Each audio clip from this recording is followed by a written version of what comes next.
Parvathipuram MLA బోనిల Vijay చంద్ర తీరు రోజురోజుకు వివాదాస్పదమవుతుంది.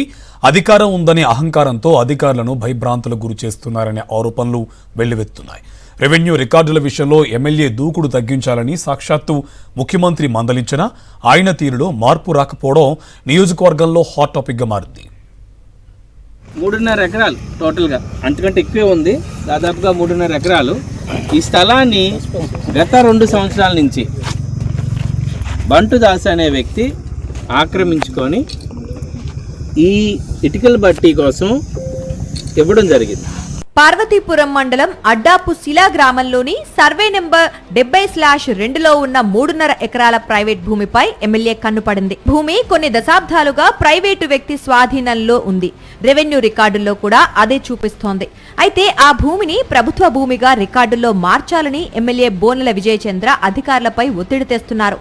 తన అనుచరగణంతో అక్కడికి వెళ్లి హల్చల్ చేశారు. ముఖ్యమంత్రి గారు ఎప్పుడు చెప్తారంటే డిపార్ట్మెంట్ వాళ్ళ పరిధిలో వారు పని చేయాల్సిందేనని. ఇంకా పని చేయకపోతే ఈరోజు వీళ్ళు చేయలేని అసహనాన్ని నాకేం చేస్తున్న రెవెన్యూ డిపార్ట్మెంటు గాడిదలు కాస్తుందా లేకపోతే కళ్ళు మూసుకొని పాలు తాగుతున్నారా ఏం అర్థం అవట్లేదు. డిస్ట్రిక్ట్ అడ్మినిస్ట్రేషన్ ఫెయిల్యూర్గా నేనైతే కన్సిడర్ చేస్తున్నాను. రెవెన్యూ డిపార్ట్మెంట్ తీరును తప్పుపడుతూ మీడియా సమావేశం ఏర్పాటు చేసి మరీ అధికారుల్ని హెచ్చరిస్తూ దారికి తెచ్చుకునే ప్రయత్నం చేశారు. తమ మాట వినటం లేదంటూ ఏకంగా జిల్లా కలెక్టర్ను టార్గెట్ చేస్తూ ఇదే విషయమై శాసనసభలో బహిరంగంగా హెచ్చరించారు.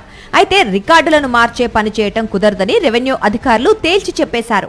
మేమే యాక్షన్ తీసుకోవడం జరుగుతుందని ఒక ప్రజాప్రతినిధిగా, ప్రజలచే ఎన్నుకోబడ్డ వ్యక్తిగా ప్రజలతోనే దీన్ని సరిచేసి తిరిగి ప్రభుత్వ స్థలం అని చెప్పి నేనే బోర్డు పెట్టడానికి సిద్ధంగా ఉన్నాను.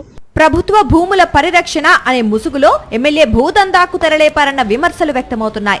రికార్డులు మార్చకపోతే ఉద్యోగాలు ఊడతాయని బెదిరిస్తూ ఉండడంతో రెవెన్యూ శాఖ ఉద్యోగులు తీవ్ర భయాందోళన వ్యక్తం చేస్తున్నారు. ఎమ్మెల్యే బోనెల విజయ్ చంద్ర అధికారం చేపట్టిన నాటి నుండి రెవెన్యూ రికార్డుల ట్యాంపరింగ్ లక్ష్యంగా అధికారులపై ఒత్తిడి పెంచుతున్నారనే ఆరోపణలున్నాయి. గతంలో అర్ధరాత్రి వేళ ఓ మహిళా ఎంఆర్ఓకు ఫోన్ చేసి బూతు పురాణం విప్పటం రాష్ట్ర వ్యాప్తంగా కలకలం రేపింది. ఈ ఘటనపై పోలీసులకు ఫిర్యాదు అందటం, ఏకంగా ముఖ్యమంత్రి పిలిచి క్లాస్ తీసుకున్నప్పటికీ ఎమ్మెల్యే తీరు మారలేదు.